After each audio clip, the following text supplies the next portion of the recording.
Hello everyone. أهلا وسهلا بكم في تاني حلقة من سلسلة تعلم النطق الصحيح لحروف وكلمات اللغة الإنجليزية باللهجة البريطانية. قبل ما نبتدي حابب أقول شوية حاجات مهمة جدا. في الأول من المعروف إن اللي نفسه يتعلم أو يوصل لحاجة حلوة في حياته أكيد لازم يتعب لغاية لما يوصل لها، وبإذن ربنا بيوصل وبيحقق اللي كان نفسه يتعلمه أو يوصله. فياريت كل واحد بيشوفه وبيسمع الفيديو ده لو سمحت لازم تكون مركز جدا وما تخليش حاجة تشغل بالك خالص علشان تستفاد. ولو كنت بتتفرج على الفيديو مجرد مشاهدة أو تسلية يبقى الفيديو ده مش ليك، لأن للأسف الفيديو ده مش للتسلية، ولكن الفيديو ده لكل واحد فينا حابب يتعلم اللغة الإنجليزية بجد، وده هدفه ونفسه يحققه وبإذن ربنا هيحققه. بس قبل ما نبدأ، لو انت جديد وأول مرة تشوفنا ما تنساش تعمل سبسكرايب للقناة وتفعل الجرس علشان يوصلك كل جديد على القناة، وما تنساش تشوف باقي الفيديوز علشان تتابع معانا من الأول. أما لو كنت مشترك في القناة ما تنساش تعمل لايك للفيديو وتكتب لنا تعليقك في الكومنتس. يلا بينا، خلينا نبدأ.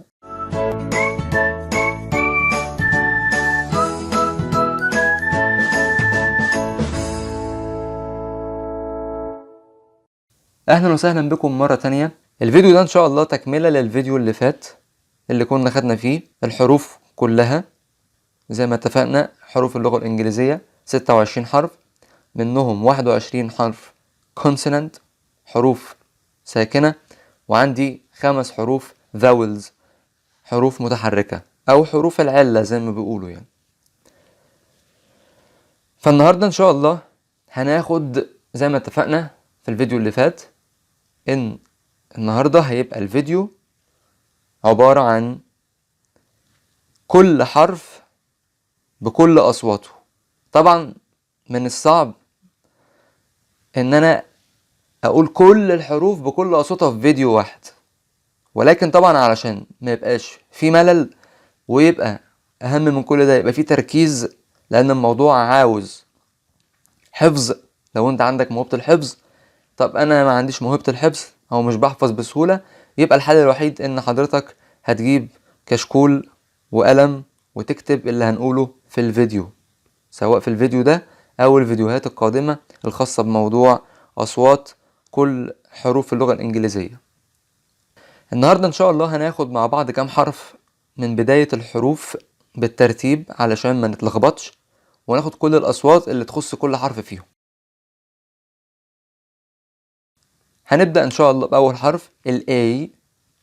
احنا بننطقه زي الألف الممدودة في اللغة العربية، زي كلمة man، hand، land. برضو بننطقه زي اليه زي كلمة كيك في اللغة العربية. لو الحرف جه في نص الكلمة والكلمة بتنتهي بحرف اي زي كلمة cake، race، name. برضو بننطقه زي اليه زي كلمة كيك في اللغة العربية لو الحرف جه بعده على طول حرف اي زي كلمة air، rain، nail. وبرضو بننطقه زي الواو زي كلمة جول في اللغة العربية لو كان جاي بعده على طول اي حرف من دول، اليو او الدبليو او ال زي كلمة بول، تول، دون. اخر حاجة بقى بننطقه زي الفتحة لو جه في اول الكلمة زي كلمة ago، above. كده كل الاصوات الخاصة بحرف ال A. لو حابب تراجع وقف الفيديو وراجع الجزء اللي فات، او لو حبيت تدونه وتكتبه زي ما اتفقنا. دي حاجة ترجع لكل واحد بيتفرج على الفيديو. انت ربنا مديك الموهبة زي ما اتفقنا انك تحفظ فاحفظ. طب ما عنديش موهبة الحفظ بسهولة، يبقى انا لازم اكتب. افتكر دايما قبل ما اكمل ان الهدف الاساسي في الفيديو ده او تكملة الموضوع بتاع اصوات اللغة الانجليزية، هدفه الاساسي انك تقدر تقرأ أي كلمة وتنطقها، وحتى لو بتستهجاها سواء شفوي أو تحريري كتابة إن شاء الله مش هتغلط، بشرط لو فضلت مركز في الفيديوهات كلها وحفظت يا إما كتبت الحاجة ديت في الكشكول. ندخل على الحرف اللي بعده، حرف البي. بننطقه زي صوت حرف الباء في اللغة العربية، زي كلمة بول، بانك، فيب. مش بننطقه خالص لو جه بعده على طول حرف الام، زي كلمة لام، كلايم. طيب برضو مش بننطقه لو جه بعده على طول حرف التي، زي كلمة ساطل، ساطل. نيجي بعد كده على حرف السي. بننطقه زي السين لو جه بعده على طول اي حرف من دول، الاي او الواي او الاي، زي كلمة race، circle، ice. بننطقه زي حرف الك او الكاف لو جه بعده اي حرف ما عدا الحروف اللي فاتت زي الاي والواي والاي، زي كلمة cut، clean، car. برضو بننطقه كاف لو جه في نهاية الكلمة زي traffic.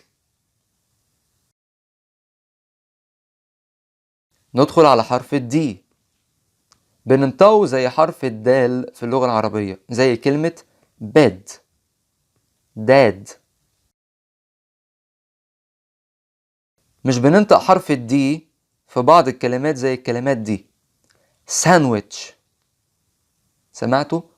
ساندويتش، مش اسمه ساندويتش. احنا بنتعلم النطق السليم، ساندويتش. وزي كلمة handsome.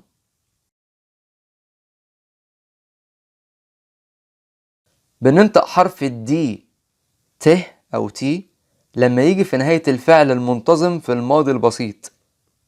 طبعا الماضي البسيط ده إن شاء الله يعني في مراحل قادمة هناخد أزمنة اللغة الإنجليزية في القواعد يعني.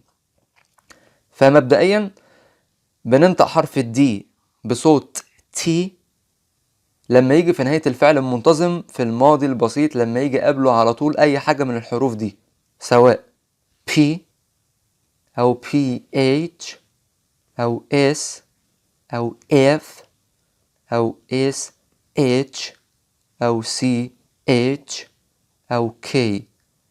وبرضو لما يجي قبله TH بس لما يبقى اتنطق ث، زي كلمة pass، passed، watch، watched، laugh، laughed.